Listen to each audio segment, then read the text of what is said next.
성경에 보면 이름들이 기록된 장이 참 많죠. 예, 이름들이 쭉 나열되어서 이렇게 기록된 장이 많이 있는데 그 중에서 몇 개만 찾아보면은 믿음으로 기록된 이름들이 있습니다. 아, 이 사람들은 믿음으로 살았다. 아, 이런 기록이 남기면 최후에 남기는 건 우리가 이름을 남기는 거잖아요. 그죠? 남기는 이름들을 보면은 뭐냐면 믿음으로 산 이름들이 있죠. 히브리서 11장 2절에 보니까 선진들이 이로써 증거를 얻었느니라. 믿음으로 아벨은 이렇게 나와요. 믿음으로 아벨은 하면서부터 그 다음에 이제 계속 이름이 열거가 되죠. 아벨, 에녹, 노아, 아브라함으로 시작해가지고 다윗, 사무엘에 이르기까지 이렇게 얘기합니다. 그들은 믿음으로 살았다라고 얘기해요. 믿음으로 산 사람들. 여러분들도 훗날 믿음으로 산 사람으로 기록이 되어지기를 주님의 이름으로 축원을 드립니다. 믿음으로 산 사람으로 기록이, 야, 저 사람은 참 믿음으로 살았다. 저 권사님은, 저 장로님은, 저 집사님은, 저 성도님은 참 직분에 상관없이 참 믿음으로, 저 청년은 정말 믿음으로 산 자다. 믿음으로 살아야지. 그러니까 성경은 뭐냐면 그들은 다 믿음으로 살았다라고 성경에 기록이 되어 있습니다. 히브리서 11장부터 보니까 또 어떤 분에 보니까 로마서 16장 1절에 보면 사도 바울이 로마 교회에게 편지를 보내서 맨 마지막에 그가 믿음의 사람들을 이렇게 기록하는데 그 사람들은 어떤 사람이냐면 헌신했던 사람들, 자기를 도와서. 바울은 혼자 사역하지 않았어요. 바울에게 있어서 이렇게 보면 엄청난 사람들이 함께 있고 동역자들이 있고 항상 그 동역자들은 수식어가 붙었어요. 대단한 사람들이 함께 있고요. 그 다음에 어떤 집사, 베베라고 하는 집사 같은 경우에는 진짜 그의 부모의 역할을 하듯이 그냥 정말 헌신적으로 헌신된 사람들이 이름이 기록되어 있습니다. 그래서 로마서 16장 1절에 보니까 1절부터 16절까지 보면 헌신한 사람들에 대해서 이름을 쭉 상기하면서 기록하고 있죠. 로마서 16장 1절에 보니까 내가 갱그리아 교회에서 일꾼으로 있는 우리 베베를 기억합니다. 베베부터 기억하고요. 그 다음에 베벨은 어떤 사람이냐면 자기 보호자의 역할을 했던 사람입니다. 정말 보호자처럼 자 이렇게 챙기고 자 이렇게 함께 협력하고 했던 사람. 그 다음에 또 하나는 누구를 기억하냐면 브리스라와 아굴라를 기억하죠. 브리스라와 아굴라처럼 이 사람은 부부잖아요. 부부가 함께 고린도에서 천막 장사로 만났다가 그때부터 이제 시작해가지고 함께 믿음의 동역을 했던. 그런데 이 사람들은 어떤 사람이냐면 자기의 목숨까지도 내놨다. 자기들의 목숨까지도 내놨다라고 얘기를 할 정도로 헌신했던 사람들이 있습니다. 쭉 기록에 남죠. 여기 보니까 엄청납니다. 뭐 24절까지 쫙 보면은 이렇게 많은 사람들이 이 바울에게는 기억에 남는 사람이었습니다. 하나하나 베베, 브리스라와 아굴라, 에바네도, 마리아 이렇게 하면서 쭉 하면서 여기 보니까 우리가 잘 아는 것처럼 누구도 있냐면 디모데도 있고 그 다음에 여러분들이 이름 여기 쭉 보면은 그래도 들어오는 사람들이 뭐 가이오라고 하는 사람도 있고요. 그 다음에 루포가 있고요. 루포와 그의 어머니도 있다 이렇게 얘기하고 있잖아요. 십자가를 진 사람들인데 그러니까 기억에 남는 사람들이 있습니다. 이 사람들은 다 어떤 사람들이냐면 주의 일에 헌신한 사람, 함께 동역하면서 그야말로 생사고락을 함께 하는 사람들이죠. 같이 아플 때 같이 아파하고 기쁠 때 같이 기뻐하고 그야말로 함께 믿음의 동역을 했던 사람들, 이런 사람들이 기억에 남아서 이렇게 한 사람 한 사람의 다 수고를 구체적으로 기록하고 있습니다. 이 사람들은 다 뭐냐면 수식어가 남아요. 어떤 사람은 아까 얘기한 것처럼 브리스라와 아굴라 같은 사람들은 자기를 위해서 목숨을 내놓은 사람들, 베베와 같은 사람은 자기에게 보호자가 되었던 사람들처럼 이런 것처럼 성경에 수식어를 붙이면서 기록에 남기는 사람이 있습니다. 믿음으로 산 사람의 기록에 남고요. 그 다음에 헌신으로 살았던 사람들이 또 기록에 남기기도 하고요. 그 다음에 이제 느헤미야는 맡은 구역 안에서 충성한 사람, 맡은 구역 안에서 충성한 사람들을 또 기록에 남기는 그런 느헤미야 1장 3장 1절에 보니까 이제 우리가 잘 아는 것처럼 성벽 재건을 하잖아요. 느헤미야는 3차 포로 기한했던 사람이니까 성벽을 재건할 때 성벽을 그렇게 빨리 우리가 50여일 만에 성벽을 재건할 수 있는 건 놀라운 일인데 이 놀라운 일을 어떻게 감당했냐면 각자 자기의 각자 자기가 맡은 분량을 다 감당했던 거예요. 그러니까 한 번에 그렇게 여러 수년이 걸리지 아니하고 단기간 안에 2달 안에 그 일이 맞춰질 수 있었던 것은 자기가 맡은 일에 다 충성하는 거예요. 각자 맡은 일, 눈치 보지 아니고 각자 맡은 일에 충성함으로 말미암아 이 성벽이 재건이 되고 성벽이 완성이 됐습니다. 그것을 근데 또 느헤미야는 그걸 기억하면서 성경을 또 이렇게 쭉 기록하고 있습니다. 3장 1절부터 3장 32절 말씀까지 쭉 기억하고 있죠. 그래서 여기 보니까는 엘리야식부터 무술람에 이르기까지 이름들을 쫙 기억하고 있습니다. 이 사람들은 어떤 사람들이냐? 맡은 자에게 구할 것은 충성이니라. 같은 구역 안에 다 자기 것을 마다하지 아니하고 구역을 책임지고 감당했던, 그야말로 고린도전서에 있는 말씀처럼 맡은 자에게 구할 것은 충성했던 사람들이 기록이 났습니다. 그래서 헌신했던 사람, 그 다음에 충성했던 사람, 또 믿음으로 살았던 사람들이 각자 성경에 이렇게 기록이 남는단 말이에요. 그런데 오늘도 여러분들이 읽은 것처럼 오늘은 에스라 10장 18절부터 44절에 있는 말씀을 보면은 쭉 이름이 딱 나와 있습니다. 아까 얘기했죠. 제사장, 그 다음에 레위, 그 다음에 문지기들, 노래하는 자들, 그 다음에 이제 이스라엘 백성들, 이렇게 순서별로 이렇게 이름이 나와 있단 말이에요. 총 이름이 보니까는 113명의 이름이 쭉 기재가 되어 있습니다. 그런데 이 이름은 굉장히 수치스러운 이름들이에요. 아까 우리 44절의 말씀 봤잖아요. 44절의 말씀 보니까 이상은 헌신한 사람들이었더라, 충성한 사람이었더라, 믿음으로 살았던 사람이 이렇게 얘기하지 않아요. 이상은 모두 이방 여인을 아내로 맞이한 자라, 그 중에서는 자녀를 낳은 여인도 있었더라라고 하면서 에스라가 마치는 경우가 되죠. 이렇게만 되어지면 이게 수치스러운 거죠. 그동안 잘 살아왔는데, 그동안 잘 견뎌왔는데, 잘 이겨왔는데, 그런데 불구하고 마지막에 결말이 좋지가 않고, 그죠? 이런 게 수치스러운 거예요.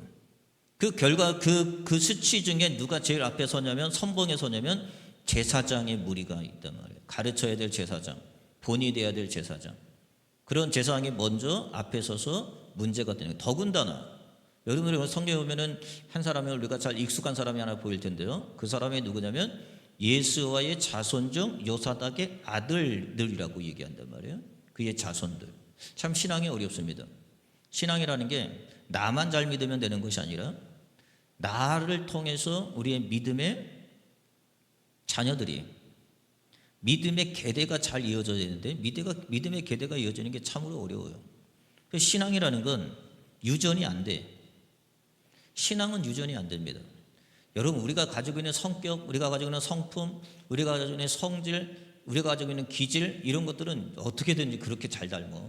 그런데 참 신기하죠. 신앙은 닮지를 않아요. 신앙은 가르쳐야 돼요. 신앙은 유전이 안 돼요. 우리에게 신앙이라고 하는 것은 물려주는 어떤 그런 유혹은 있겠지. 그런데 유전이 안 돼요. 이게 자꾸 신앙이라는 게, 그래서 개체 개별적 신앙이 될 수밖에 없어요. 만약에 우리 이런 거잖아요. 유전을 받지 않는 신앙? 그럼 그건 신앙은 못 되느냐? 그렇지 않죠.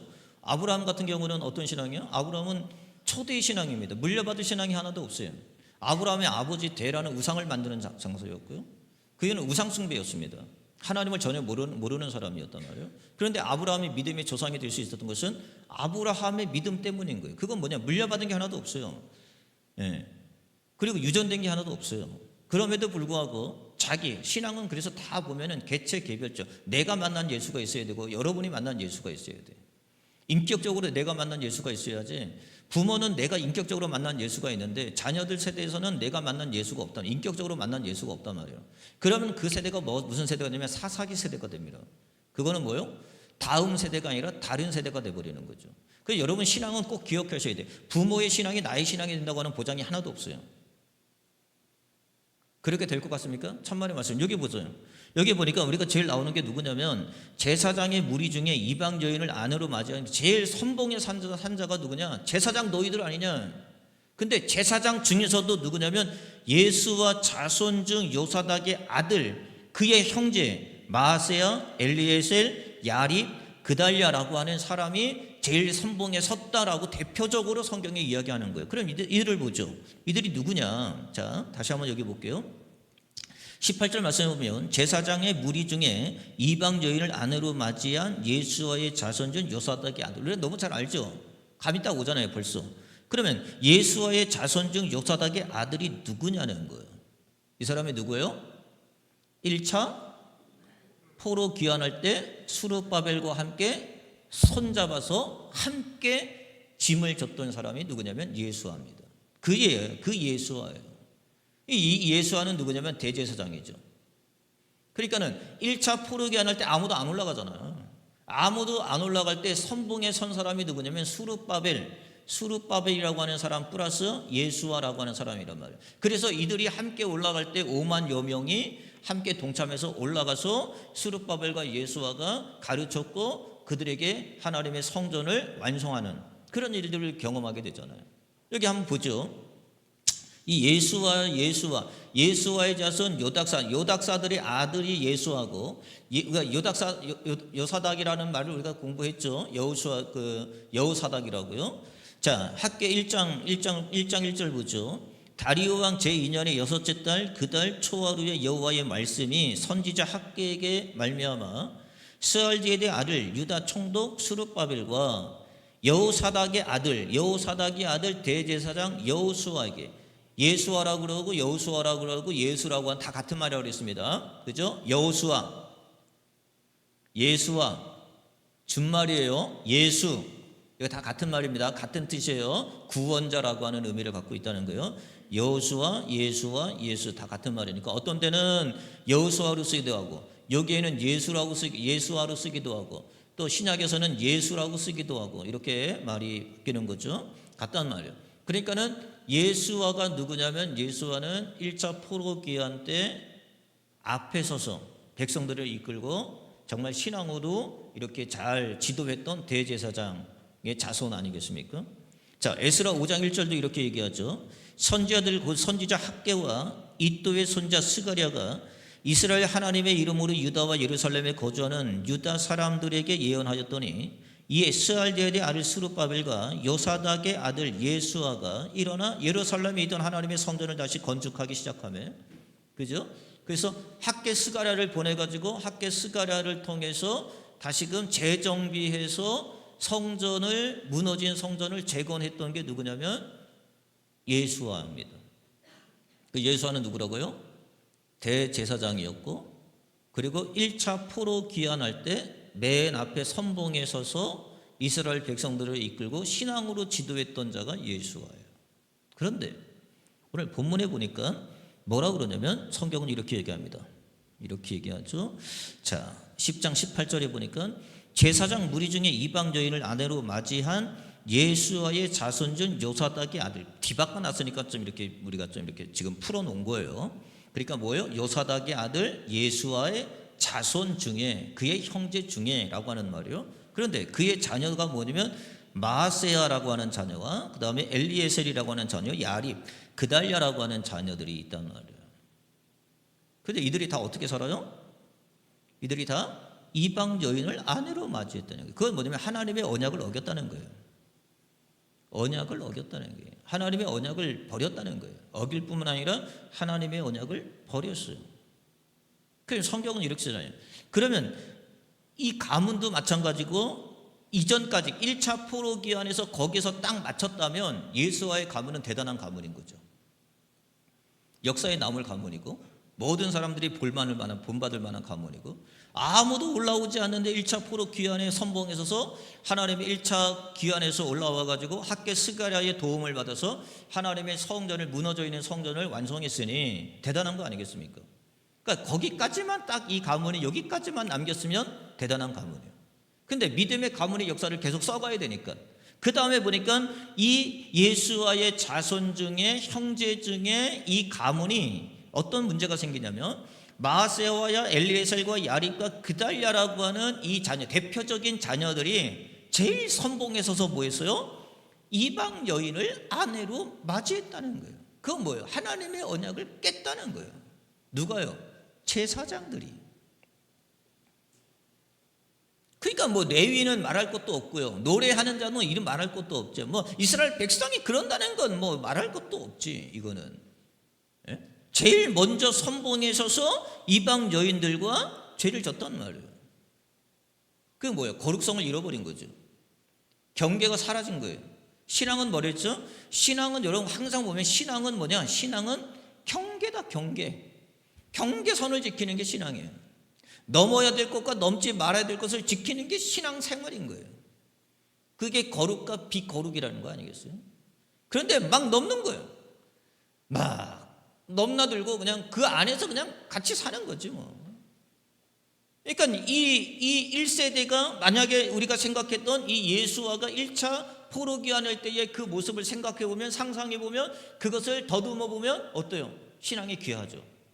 거기까지만 성경에 기록을 했다면 어떤 역사냐면 믿음으로 산 사람, 아까 헌신하며 산 사람, 충성하며 산 사람으로 기록에 남을 거 아니에요.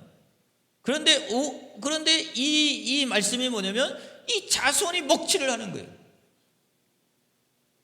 요번에 보니까 어떤 청년이 하나가, 그죠? 여자를 살해를 했습니다. 근데 알고 보니까 그 집안이 이런 내력, 이런 저런 내력이 있더라라고 하는 거죠. 다 먹칠을 하는 거예요. 믿음의 자녀도 마찬가지죠. 지금 이 믿음의 자녀들이 뭐냐면 그 부모와 그 믿음의 계대를 이었던 그 세대에 대해서 다 먹칠을 하는 거예요. 자, 이거는 이미 이제 일어난 일이에요. 이거는 성경은 이걸 자세하게 기록해 놓고 있죠. 이건 이미 일어난 일이에요. 더 이상 되돌릴 수 없는 사실을 기반으로 성경은 기록하고 있는 거예요. 여러분, 우리가 그런 거잖아요. 여러분도 어떤 수치가 있어요. 여러분의 어떤 잘못이 있어요. 허물이 있어요. 그건 어차피 일어난 일이에요. 그거는 되돌릴 수 없는 일이에요. 우리가 그런잖아요. 속담에도 물이 우리가 엎어진 물을 어떻게 주워 담겠어요? 엎어진 거예요. 이미 엎어진 거예요. 이때 우리는 어떻게 해야 되느냐가 중요한 거예요. 성경은 이게 중요한 거예요. 제일 선봉에 서서 제사장들이 죄를 졌어요. 그리고 그의 자녀들이, 그의 자손들이 엄청난 죄를 짓는데 앞장서서 그들이 했다는 거예요. 이거는 되돌릴 수 없는 사건이고, 이거는 성경에서 부인할 수 없는 이야기란 말이에요. 이걸 성경은 기록하고 있어요. 그럼 만약에 이런 거죠. 만약에 성경의 기록이 아까 얘기했죠. 여기서 멈췄다면, 성경의 기록이 여기서 멈췄다면 영광으로 시작하여 이 가문은 뭘로 끝나요? 수치로 끝나는 가문이 되어버리는 거예요.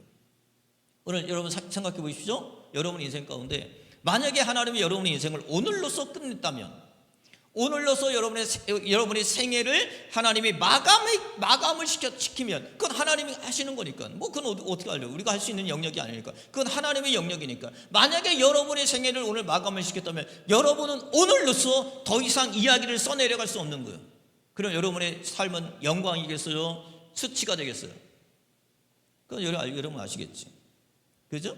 만약에 오늘의 삶으로 나의 삶이 마감이 된다면, 이 상태로 더 이상 써내려갈 게 없다면, 우리의 삶을 한번 뒤집으면은 수치가 많을걸요? 부끄러울걸요? 그래서 하나님 앞에 나올 때 부끄러운 거예요. 그래서 우리가 늘 이야기할 때 뭐냐면 부끄러운 구원 얘기하는 거예요. 부끄럽다는 거예요. 뭐가 그렇게 부끄러운지, 부끄럽다는 거예요. 수치스러운 거예요. 성경에는 이런 사례들이 많이 있죠. 먼저 볼까요? 성경의 대제사장이었던 아론입니다. 아론의 아들들, 대제사장 아론이에요. 우리가 잘 알죠. 모세의 형 아론. 그 아론에게는 두 아들이 있었습니다. 나답과 아비후라고 하는 아들이 있었죠.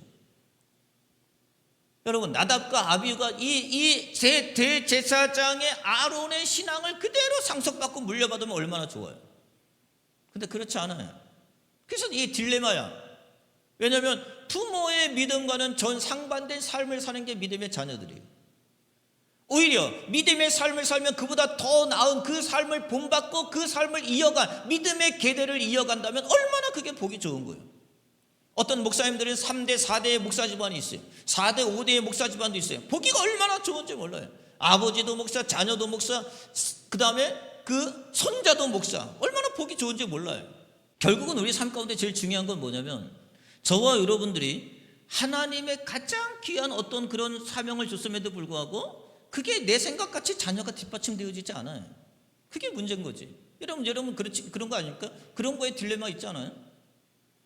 아까 그랬잖아요. 그래서 신앙은 뭐냐면 유언은 될 수 있지만 그것이 여러분의 삶 가운데 내 신앙이 그렇게 유전은 되지 않는다는 거예요. 이게 딜레마예요. 이게 있어요. 신앙은 개체 개별적이에요. 개체 개별적으로 통으로 하나님이 이 가정이라는 게 없어요. 개체 개별적으로 하나님이 심판하시고, 개체 개별적으로 하나님이 상급 주시고, 개체 개별적으로 하나님께서 심판하시는 거지. 다 개체별. 그래서 여러분들도 부모가 만난 인격적인 하나님을 만났다면 자녀들도 인격적인 하나님을 만나야 된다는 거예요. 신앙이 그게 중요한 거예요. 부모가 된다고 다 되는 거 아니에요. 부모가 목사라고 해서 내가 목사가 되는 거 아니고, 부모가 학자라고 해서 내가 학자가 되는 게 아니에요. 개체 개별적 인격적인 하나님을 만나야 되는 거죠. 대제사장 아론입니다. 근데 이 아들 둘이가 그 신앙이 유전이 되지 않아요. 그러니까 뭐냐면 늘 예배를 드리는데 이상하게 드리는 거예요. 레위기 10장 1절에 보니까 아론의 아들 나답과 아비후가 각기 향로를 가져다가 여호와께서 명령하지 아니하는 다른 불을 담아 여호와 앞에 분향하였다 그러는 거예요. 자기 마음대로 하나님의 말씀과 규정과 규례를 다 어겨가면서 자기 뜻대로 그냥 한 거예요. 자기 그냥 생색내게 한 거고 그냥 한 거예요. 그냥 무조건 한 거예요. 무조건 한 거예요. 그랬더니 어떻게 해요? 하나님이 그들을 죽였더라. 하나님의 심판이 임하는 거죠. 또 하나 우리가 있습니다. 우리가 잘 아는 제사장의 엘리 제사장 있죠. 엘리 제사장에도 두 아들이 있습니다. 누구예요? 홈리와 비니아스라고 하는 아들이 있죠. 이 홈리와 비니아스 아들도 마찬가지죠. 그 신앙이 유전되지가 않더라는 거예요. 이 두 아들도 엄청나죠. 그냥 행실이 나빴다. 이 아들들도 마찬가지잖아요. 예배를 드리는데 예배 드리기 전에 그냥 하나님 앞에 먼저 드리고 자기 거에 목을 가져야 되는데 하나님께 드릴 필요도 없다. 자기 거 가져와라 하면서 엄청나게 그냥 난리를 합니다. 결국은 어떻게 돼요? 이 소년들이 성경이 이렇게 얘기하죠. 사무엘상 2장 17절에 보니까 이 소년들이 죄가 여호와 앞에 심히 크므로 그들의 여호와의 제사를 멸시함이었더라. 하나님의 제사를 멸시하는 거예요. 하나님은 여기서 이런 얘기하죠. 하나님을 존중히 여기는 자를 내가 존중히 여기고 하나님을 멸시 여기는 자를 내가 멸시한다고 했습니다.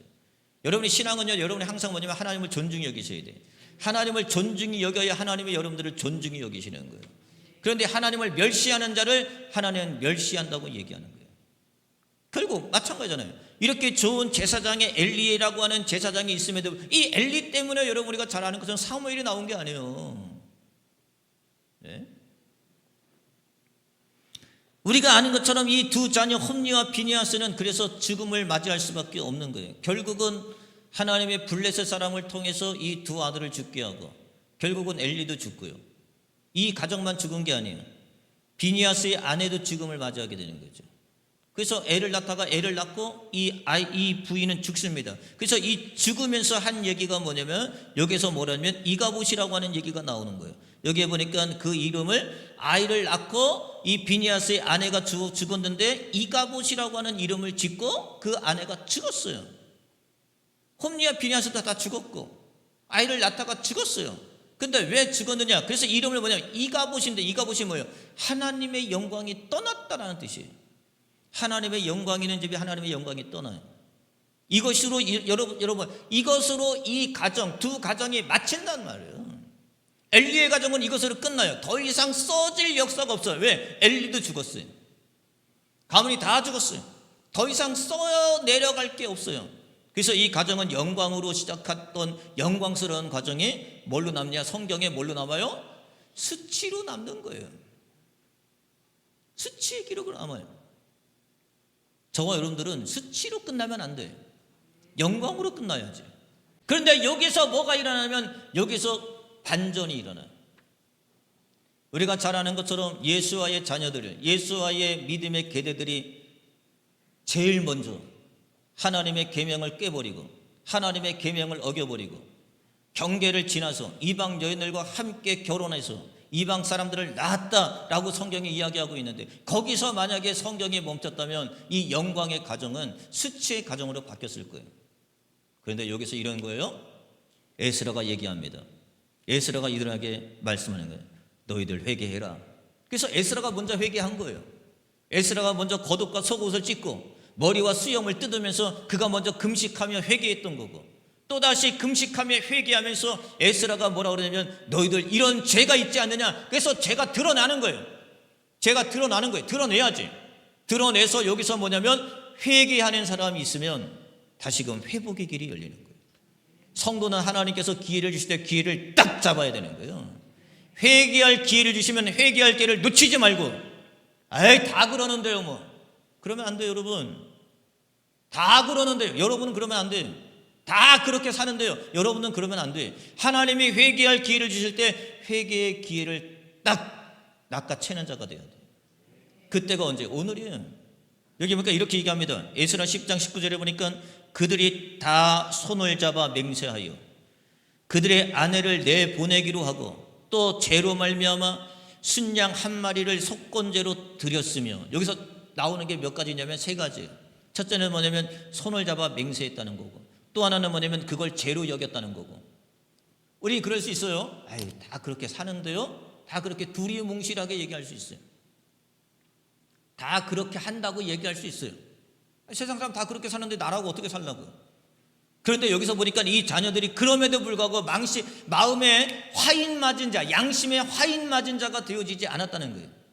뭘로 여겨요? 그걸 죄로 여겼다는 거고, 그리고 그 죄를 뭘로 드렸느냐? 속건제로 드렸다고 하는 사실을 우리가 기억해야 됩니다.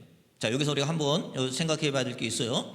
자, 여기 볼게요. 손을 잡아 맹세했다고 하는 말은 회개했다고 하는 말이고, 회개는 뭐냐면 그 죄를 인정했다고 하는 말이고, 그리고 인정했다고 하는 말은 속건제를 드렸다는 거예요. 속건제라고 하는 것은 뭐냐면, 속건제는 우리가 5대 제사가 있는데 번제, 소제, 화목제, 속제제, 속건제 5대 제사가 있는데, 이 속건제, 속제제하고 속건제하고 여러분이 좀 헷갈리는데, 속제제는 내가 부지중에 지은 죄를 그것을 사할 때 내가 알고 보니까 그게 나중에 죄였네라고 알 때 그걸 속제제로 드리는 거예요.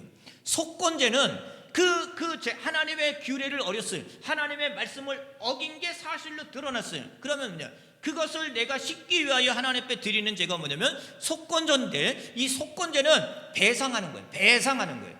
그래서 배상을 어떻게 하느냐? 여러분들이 이런 거예요. 내가 10만 원의 가치를 내가 그 사람에게 손해를 시켰어요.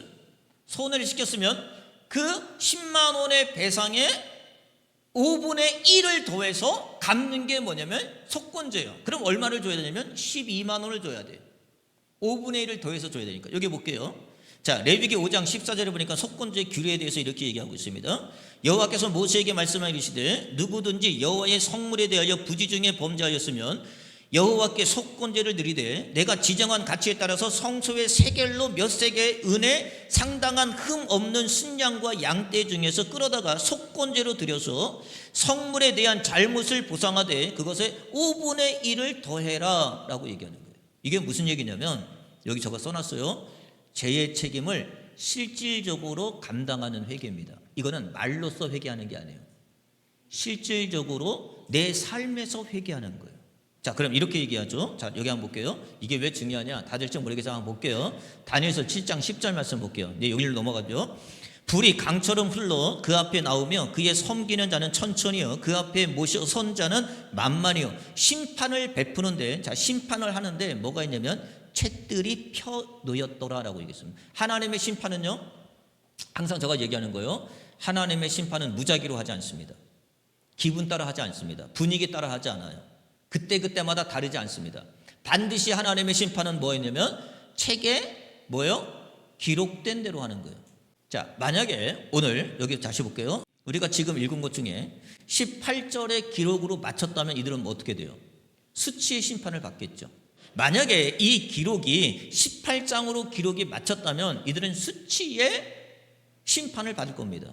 그런데 성경은 이렇게 합니다. 그들이 에스라의 말씀을 듣고 이들이 죄를 인정하기 시작했고, 그리고 그 죄를 내밀기 시작했고, 그리고 그 죄를 속건으로 갚는, 그러한 실질적으로 죄를 인정하며 그걸 갚는 일이 벌어진단 말이에요. 그럼 뭐가 일어나요? 앞에 있던 죄가 다 어떻게 돼요? 가만히 있어 보세요. 앞에 있던 죄가 어떻게 돼요? 오늘 그걸 가르쳐 드리려고 그러는 거예요. 앞에 있던 죄가 어떻게 돼요? 다 없어지는 거예요. 이게 속죄예요. 여러분 잘 보세요. 여러분이 죄를 졌어요. 여러분이 죄를 졌고 오늘 여러분들이 어저께까지 여러분이 죄를 졌어요. 엄청난 죄가 있어요. 이건 하나님이 하시는 건데 엄청난 죄가 있어요. 그런데 내가 오늘 그 죄를 깨달았어요. 인정해. 에이, 다 그러는데요 라고 넘어가지 않아요. 두리뭉실하게 넘어가지 않아요. 하나님 맞습니다. 이건 내가 죄입니다 라고 여러분이 인정하고 하나님 앞에 회개, 후회와 회개는 달라요. 후회하면 안 돼요. 후회하면 그냥 그게 남아있는 거예요. 후회하지 말고 회개해야 돼. 속건제 회개해야 돼. 회개하면 어떻게 되냐면 앞에 있는 죄의 죄는 있어. 근데 그 모든 죄는 주님이 뭐예요? 사해 주시는 거예요. 그리고 기억하지 않으세요. 그걸 우리는 뭐냐면 하나님 앞에 용서라고 얘기하는 거예요. 자, 책들이 펴져 있어요. 이걸 잘 보셔야 돼요. 여러분 이걸 잘 보셔야 돼요. 자, 다니엘이 환상을 보는데 천천히요 만만의 사람들이 다 하나님 앞에 회개보고하러 올라오는 거예요. 다 심판 앞에 서는 거예요. 그런데 그 심판 앞에 뭐가 있냐면 하나님은 무작위로 자기 생각으로 감으로 심판하지 아니하시고 뭐가 있어요? 기록된 책. 여기 책이라는 볼게요. 이 책이라는 단어가 책들이 펴져 있는데 책이 이게 셰파르라고 하는 히브리어인데 이게 샤파르라고 하는 어근에서 왔어요. 이게 뭐냐면 기록하다라는 말입니다. 지금도 여러분의 삶은 다 뭐하고 있어요? 하나님은 어떤 하나님이면 여러분 기억하세요. 하나님은 좋으신 하나님, 하나님은 은혜로우신 하나님, 하나님은 참 긍휼이 많으신 하나님. 좋습니다. 하나님은 어떤 하나님 꼭 기억하세요. 하나님은 감찰하시는 하나님이에요. 하나님은 다 보고 계신 하나님. 하나님은 보고 볼 뿐만 아니라 뭐 하시는 하나님? 하나님은 은밀한 일까지도 다 보고 계신다고 그랬어요. 하나님은 다 보고 계시고 그 보고 계신 걸 기억으로만 남기지 아니하시고 뭘 남긴다고요? 기록으로 남기고 계신 하나님. 그러니까 여러분의 삶은 지금 오늘 하루에 24시간 여러분 일기 쓰죠. 일기를 쓸 때 여러분이 그래도 짤막짤막하게 여러분이 기록에 남기죠. 오늘 수입을 기록으로 남기고 오늘 지출을 기록으로 남기고 여러분이 가계부 정리하면 여러분의 오늘 삶을 기록으로 남기죠. 그래서 나중에 보면 그래서 뭐냐면 압수수색 하는 거예요. 나중에 보니까 어떤 문제가 생겨서 압수수색하면 그것이 기록에 남겨진 근거를 가지고 그것을 조사하게 되는 거죠. 우리 삶도 마찬가지죠. 하나님은 무작위로 여러분의 삶에 이렇게 기분적으로 오늘 흐리니까 아우 기분이 안 좋네? 넌 그냥 지옥 가. 이렇게 얘기하지 않는단 말이에요. 하나님은 책들에게 여러분의 삶에 일일이 다 기록을 해놓고 있어요. 그리고 하나님은 그 기록된 대로 여러분을 심판의 근거로 삼는단 말이에요. 근데 여기 볼게요. 책이 있어요. 책이 펴져 있는데 책이 어떻게 되어 있냐면 여기 이게 중요해요. 내가 이 말을 하려고 그러는데 책이 있어요. 책이 있는데 자 이렇게 책이 있어요. 책이 있는데 책이 닫혀진 책이 아니야. 이게 무슨 말인지 아세요? 만약에 책이 닫혀져 있다면 무슨 얘기인 거예요? 끝났다는 거예요. 마쳤다는 거예요. 여러분 그런 거잖아요. 우리가 책을 썼어요. 책을 집필을 해요. 책을 하고 딱 닫아. 이제 끝나. 펜을 놔. 그건 뭐예요? 이제는요. 이제는 수정 불가야. 여러분 보세요. 우리가 죄가 있어. 여러분의 죄가 오늘까지 여러분의 죄가 이게 닫혀 있다면 만약에 죄를 기록이 되어 있어요? 기록이 되어 있겠지. 근데 이게 닫혀져 있어요. 그럼 뭐예요? 수정 불가야. 이제는 지워지지가 않아. 이 죄는 그대로 남아서 여러분이 하나님 앞에 섰으면 반드시 뭐예요? 이 죄대로 뭐 받아야 돼요? 하나님 앞에 심판을 받아야 되는 거예요. 근데 성경은 이렇게 되어 있습니다. 여러분 보세요. 오늘 그래서 우리가 너무나 감사한 거예요. 이 책이 어떻게 되어 있냐면 닫혀진 책이 아니라 이 책에 뭐 있다고요? 펴져 있다는 거예요. 자 여기 다시 볼게요. 자 만만으로 심판을 베푸는데 책들이 어떻게 되어 있다고요? 펴놓였더라라고 얘기합니다. 이 말이 무슨 말이냐면 이 말이 이런 거예요. 펴놓였다라고 하는 말은 페타우라고 하는 단어인데 이게 어떤 뜻이냐면은 아직 닫지 않았다라는 책이에요. 아직 닫지 않았어라고 하는 말이에요. 열다라고 하는 말인데 이거 아직 닫지 않았어라고 하는 의미가 이 안에 담겨져 있는 거예요. 아직 닫지 않았어. 그 말은 뭐냐면 자 보세요. 다 기록이 되어지면 닫혀진 책이 되어지지만 지금은 닫혀진 책이 아니라 지금도 여전히 무슨 책이에요? 쓰고 있는 책이라는 거예요. 지금도 여전히 쓰고 있는 책이에요. 그러니까 여러분들이 지금 우리 인생 가운데 지금 살고 있는 오늘도 여러분들이 내 생애가 오늘도 하나님이 여러분의 생애를 걷어가면 이제는 뭐가 되는 거예요? 닫혀진 책이 되는 거죠. 하지만 오늘까지는 뭐가 되는 거예요? 열려있는 책이 되는 거죠. 아직까지. 자 그럼 이게 무슨 말이냐면 자 어제까지 쓴 줄이 마지막인 줄 알았는데 마지막이 아니라 오늘 다시 뭐예요? 쓸 수 있는 뭐가 남아있다는 거예요? 여백이 남아있다는 거예요. 오늘도 쓸 수 있어요. 그럼 오늘은 어떤 걸 써야 돼요? 자 이렇게 써야 됩니다. 자 오늘 에스라 10장 18절까지는 뭐가 기록이 되어 있어요? 죄에 대한 기록이 되어 있어요. 여기서 마치면 이들은 뭐예요? 이들의 가문은 어떤 가문이 돼요? 수치의 가문이 됩니다. 하나님의 영광이 떠나고 이 갑옷이 되는 거예요. 하나님의 그 좋은 영광이 다 떠나고 이 가정은 수치의 가정이 되는 거죠. 그런데 여러분 놀랍죠? 18절 다음에 뭐가 등장해요? 19절이라는 걸 여백을 또 써내려가는 거예요. 뭘로 써내려가요? 회개라고 하는 기록으로 써내려가는 거죠.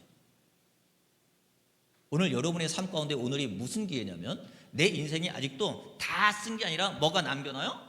여백이 있어요. 그 여백에 여러분들이 뭘 써야 되냐면 지금까지 여러분의 인생에 18절로 여러분의 인생을 썼다면 오늘은 여러분의 인생에 뭘로 써야 돼요? 19절의 인생을 써야 내려가는 거예요. 하나님 앞에 회개하고 속건제를 드리고 하나님 앞에 다시금 내가 그렇게 살지 않겠습니다라고 하는 하나님에 대한 맹세를 통해서 하나님 앞에 나아가는 믿음의 삶이 필요한 거죠. 예수님이 우리에게 십자가를 지시기 위해서 하나님이 예수님을 보내셨는데 예수님이 어떤 모습으로 왔냐면 성경이 이렇게 얘기하고 있습니다. 번제, 소제, 화목제, 속건제, 속죄제라고 하는 이 5가지 전제 하에 하나님이 우리에게 예수 그리스도를 보낼 때 뭘로 보내면 속건제로 보냈다는 거예요. 아까 뭘로 드렸다는 거예요? 속건제를 드렸다는 거예요. 속건제는 뭘로 드리는 거예요? 말로서만 하는 게 아니라 실질적인 배상이라는 거예요. 채무를 다 갚는 거예요. 죄에 대한 채무를 다 갚는 거예요. 그럼 여러분 보세요. 여러분 채무라고 하는 여러분의 문서가 있어요. 그러면은 내가 그 채무를 다 갚으면 이 채무의 문서는 뭐가 되는 거예요? 휴지 조각이 되는 거예요. 이건 필요가 없어요. 맞습니까? 여러분 죄가 있어요. 죄가 있는데 뭐를 드린다고요? 속건제를 드리는 거예요. 속건제를 드린다고 하는 건 뭐예요? 실질적인 채무를 보상하는 거예요. 자, 이렇게 볼게요. 이사야 54장 10절 말씀 볼게요. 여호와께서 그에게 상함을 받게 하시기를 원하시고 질고를 당하게 하셨거늘 그의 영혼을 속건 제물로 드리기에 이르면 그가 씨를 보게 되며 그가 그 날에 길 것이요 또 그의 손으로 여호와께서 기뻐하시는 뜻을 성취하리로다. 이 말이 무슨 말이냐면 하나님이 예수님을 보내요.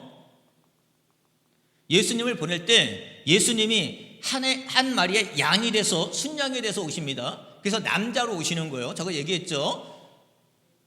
자, 양이 돼서 오시는 거예요. 근데 이 양을 어떻게 드린다고요? 뭘로 드린다고요? 속건제로 드린다는 거예요. 속건제는 어떤 거예요? 갚아야 될 빚이 있어요. 자, 이런 거죠. 자, 죄가 몰라요? 사망을 낳는 거예요.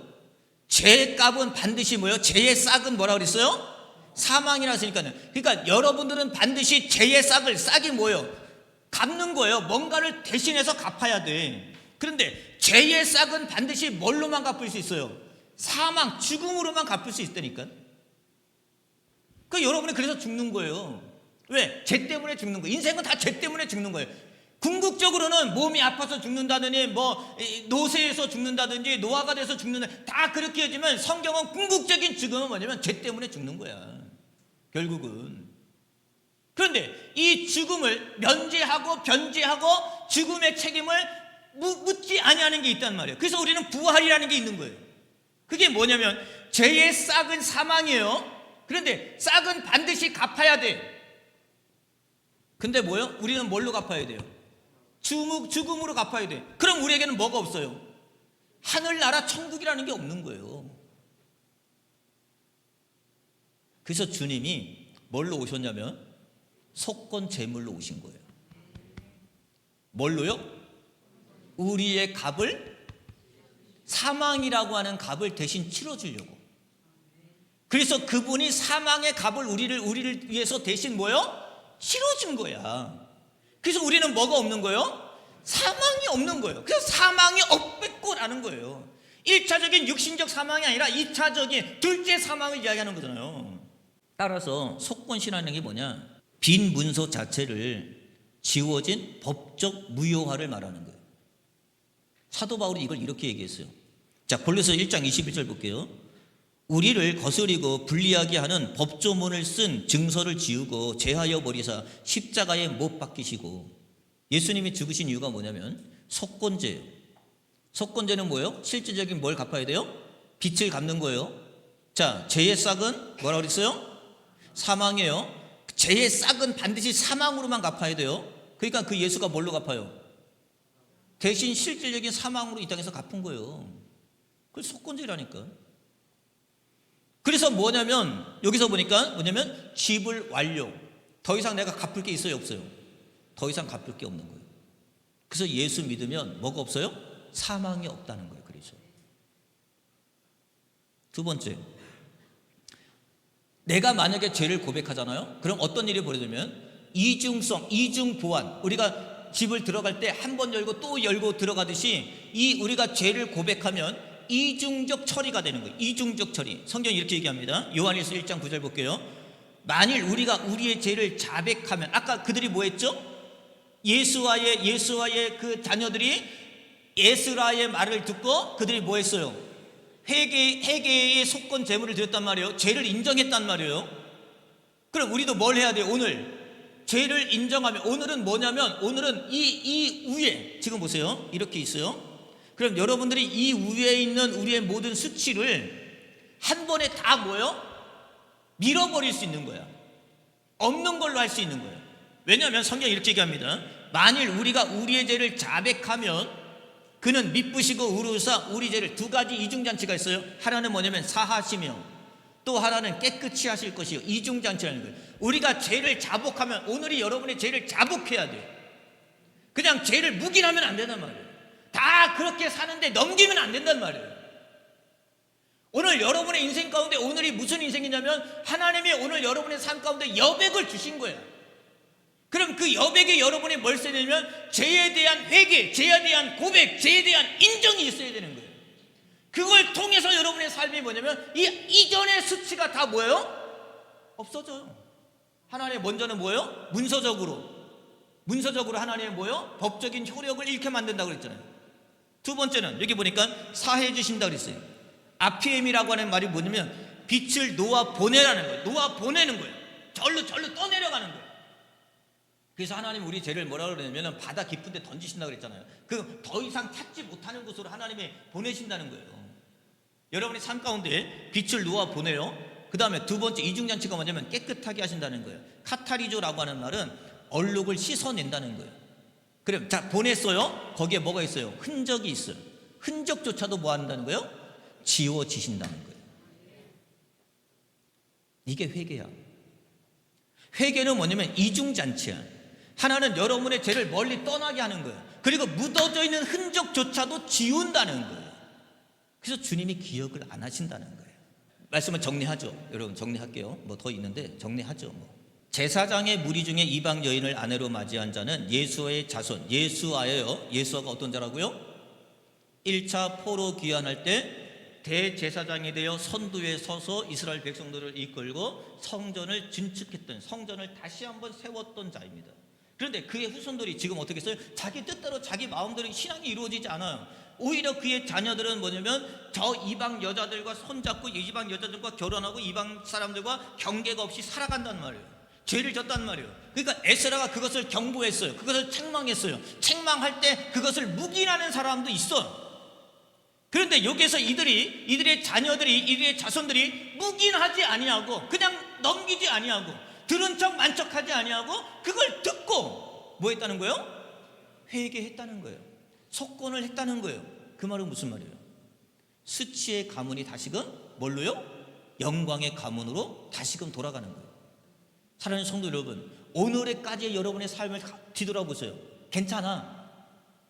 어떻게 살았는지, 어떻게 여러분의 행위가 있었는지, 어떻게 여러분들의 기억에 남는지, 어떻게 여러분의 삶 가운데 여러분의 이력이 남는지 괜찮아요. 그럴 수 있어. 근데 그럴 수 있는데 그걸 그냥 넘기면 안 된다는 거예요. 내가 그렇게 살아왔는데 어떡하라고요? 내가 그런 사정뿐이 안 되는데, 내가 그런 형편뿐이 안 되는데 어떡하라고요? 그렇게 넘기면 안 된다는 거예요. 묵인하지 말고 오늘이 여러분에게 주신 무슨 기회요? 회개의 기회로 삼으란 말이에요. 그게 책이 펴져 있는 거예요. 그 기회를 주려고 펴져 있는 거예요. 여러분들이 오늘 묵인한다면 이건 언제 다칠지 모른단 말이에요. 그럼 뭐하면 더 이상 써내려갈 데가 없어요. 그럼 여러분 수치로 남는 거예요. 회개해야지. 주님이 회개하라 그러잖아요. 회개하면 하나님이 우리의 죄를 사하시고 하나님이 우리의 죄를 깨끗게 하신다는 거예요. 이중적 자치.